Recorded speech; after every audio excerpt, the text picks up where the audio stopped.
The foundations are laid and the pipes are in the ground, guys. Welcome back to the Well House project. The foundation is actually not done, but the intro sounded good. So let me talk to you guys about what we've been doing. I think the main subject of focus is going to be septic. So we did run the septic line, the 4-inch in this. We got ourselves a stub out right there going toward where the house will be. And then the septic line going over to where the RV will be, way over there. Now, probably the most interesting thing about this whole thing, because it's just pipe in the ground, right, is how we connected to the septic tank itself. So if you guys remember, I showed you, I think, last time, that there was this rubber cap or stopper or something in this hole here. So what we did, and I'm not entirely sure if this is legit, but this is what we did, is we pulled the, we pulled that rubber piece and we reversed it and then cut that rubber, like the backing out, and then stuck it back in there and shoved that pipe in there. There's a little bit of space, so I foamed it, and then I've got this caulk that's like a flashing, like metal roofing flashing stuff. A plumber friend of mine said this works. And then we're just gonna caulk around that. It's basically black tar. And that will seal that up real nicely. So not bad, 22.5 degree turn from here. Excuse my flip-flop feet there. It's inside that's probably about a 4-inch thick concrete, and then it's about 6 inches further inside, so that's how far in it is. And then we just turned it. I covered this in dirt because we've been having some rain, surprisingly, so I didn't want it to like run down this hole and then into this hole before it was foamed. So I went ahead and covered some of this with dirt, and yep, ran it all the way across. We have that clean out up there that I have not cut and placed yet because I don't know how high the ground is going to be. So just kind of put the rest of the excess pipe there. We put a Y, which is not spelled W-H-Y, it's actually W-Y-E, here and there. The stub out for the house going off in that direction, and then the actual septic line for the RV right over there. It's also not cut, and you know, the screw-on lid and all that is not there yet because we don't know exactly how high the ground will be there. So that's the septic. The water is also kind of an interesting thing. You guys probably saw this. The pipes that are black and covered in foam have been there. And then that one going down has also been there. But this one in the middle is actually from the water well. This one here goes to the cabin. And then this one here also goes toward the cabin, but also it veers off toward the greenhouse. And so what I did was, because this valve was already here, cut off underneath it. Notice how I've got it, it's actually marked office because the greenhouse is right next to my office. And then I had these two pipes here that are teed in, and they go off toward the RV. We're gonna have soft water, so we have soft and hard water. And then cabin hard, because right now this is a cabin house, which will be soft eventually. This will be cabin hard, which is already plumbed and connected to the water hose, which is what that hole is over there. So I'll quickly show you guys what we had to do for that. Oh man, guys, the rain has been wonderful. It's been cooling it off. It's actually like 2 p.m. outside and I'm not melting. So such a nice change. But hey, Riker, what's up, buddy? Anyway, so here we go. This is the pipe here that is called cabin. It's the one that's actually in foam right now. And then it was actually connected to this. Or not this, the little one. The little one goes across and over to a water hose bib. You can see it. I think I can zoom in here. Yeah. Right over there. You can see it just underneath there. So what we needed was to separate the soft water, which is there and going up to the house, right? You can see the entrance points right there. And the hose bib, which is going to be hard. So we got soft and hard. So now I've separated it and used that 1.25 inch pipe there that has been in the ground for a while that left it for us. So I'm grateful the previous owner did that. We are ready to cover this up, except for one thing. We need to do a pressure test. So that's how I'm going to finale this video, is turn on everything and hopefully I don't have any leaks. The reason why I've got it all stubbed up like that, you know, everything's coming up out of the ground, all, how many? 1, 2, 3, 4, 5? 5, let me think, is that right? We have 2 for the RV, hard and soft. We have 2 for the cabin, hard and soft, and then we have 1 going to the office, which will be hard. So yeah, so we have 5. So we're gonna have 1 water line going into the big tank, which we'll buy. There will be a line coming down to a pump that'll pressurize the line, go through a filter and a water softener, and those two that are soft water will go back through 2 of these pipes.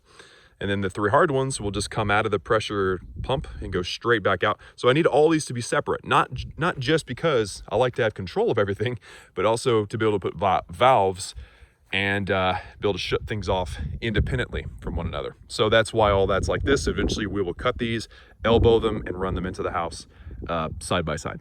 So that is the water system. Obviously our water well is out there if you guys haven't seen previous videos, and the big tank here will have a like a water trough valve, and we'll fill up. It's actually a pump saver because our pump is about 800 feet down or so. Right now, even though we do have a pretty decent amount of water in that tank and in all the lines and stuff, it still probably kicks on and off 10, 20 times a day. So being able to just have it run one time saves the water well. And also it's going to give us some water security because we do have lots of droughts around here. So to not have that fear that our water well will run dry and we'll just be out of water will be good. Or at least we'll have some water in storage. And who knows, I might actually set up more than one tank eventually, but I do like starting with one. It's like $2,000 for a 2,500 gallon tank. So pretty bad. And then the electrical system, really simple. This conduit here will have, and it goes over to the main box. That is going to have a 125 amp box that's going to go inside of here. And then everything's going to connect to that. So the RV will connect to that. The water well will connect to that.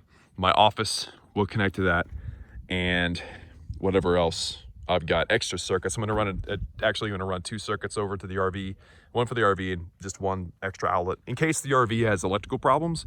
My tenant can tell because that other circuit right there will still be live. It'll just be a way for him to be able to diagnose quickly whether the electrical problem, if he is having one, is just the RV or it is everything. And then over here, we're gonna have 2 circuits, one going toward and into the water well, and another one being a separate outlet for potentially like a heat lamp or something if we need that. And then there's 2 conduits going in the garage. Actually, there's 3 of them. One of them's underneath everything, but 2 of them. One of them is the electrical from my office, and another one is the internet wire.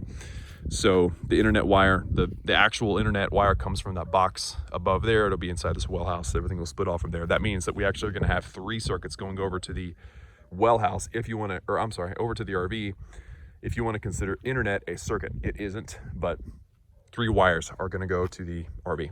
So that's the electrical system, guys. I don't really have anything else to update you guys on right now. I have no ETA and when the building was going to come.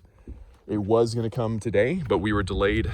So with plumbing issues, specifically that stupid thing, connecting that 1.25 inches to the 3/4, I kept thinking this was 1 inch and it's 1.25 inches. So I had to go back and forth to the hardware store several times for that, which was kind of annoying. But anyway, so we're good to go. I'm sure beginning of next week we'll actually get the well house, and you guys will see when that happens. All right, I am ready. This is the first time I'm trying to turn this on, so we will see what happens. I don't know which way. It's hard to tell which way this is supposed to turn. Yeah, it's down. All right, here we go. You can hear everything.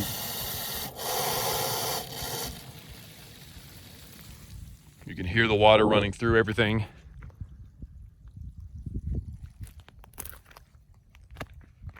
I can hear some water hoses going now.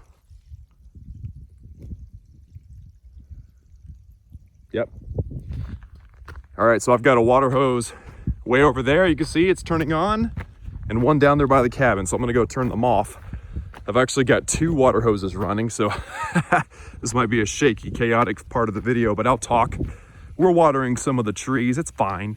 So this is great. So we're actually blowing some of the dirt and whatever else may have gotten into the pipes out this way. So that's fantastic.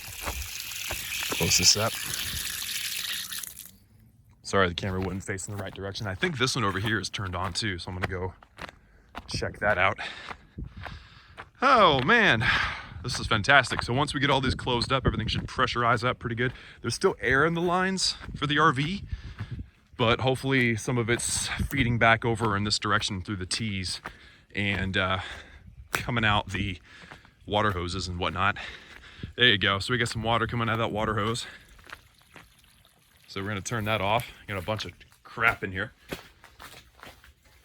I don't like how tall they made this because it's just exposed PVC. It's definitely gonna freeze, but that's why I have everything to where I can turn it off so that I can maybe turn off all the unnecessary water independently when the winter time comes. See, we had a couple trees die on us.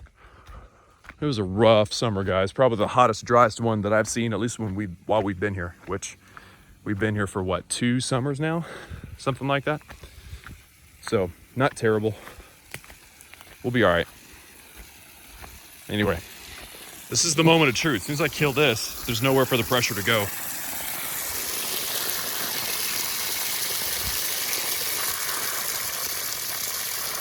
Ooh, this one's having a hard time closing.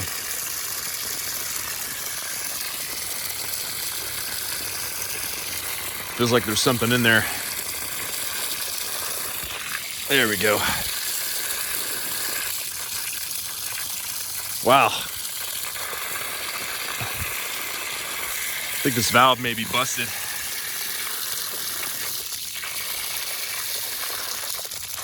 There we go. Whew. Why is this so hard to turn right now?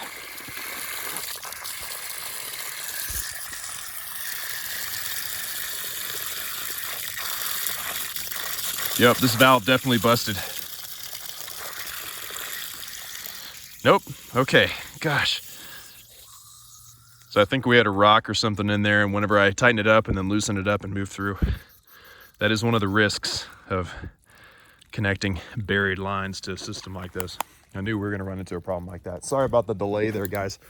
All right, so let's come back over to the actual plumbing. That thing's still dripping quite a bit. I might have to open it and close it, but I'll do it off camera.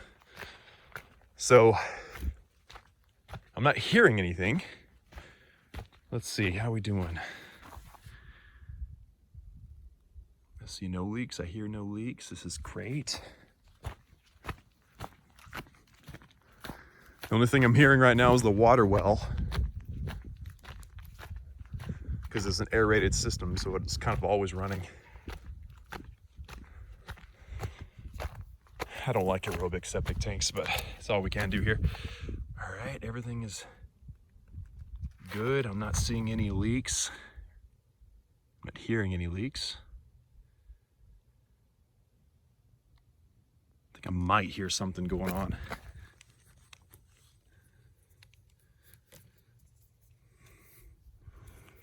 Dad always says, with how hard our water is here in Texas, even if there's a small leak, it won't last long. It'll fill up with scale in no time. He might be right in that case. All right, and then all these joints in these 2 pipes. I'm not gonna get down there and feel all these joints, but I will be able to see if it's a major leak, and I don't think we have a major leak. That seems suspicious. Why is that so clean? I'm not seeing or hearing anything over here. There you go. All right. So we have had a successful pressure test. Sorry about the wind, guys, if you're hearing that. Perfect. All right, guys. Well, that was a major milestone, and we have successfully made it to this far. I'm very happy. Thank you guys for tuning in. Hope you enjoyed. Future plans include actually putting the building here, covering up all the holes prior to the building coming would be ideal, because I can get the tractor in there and just dump.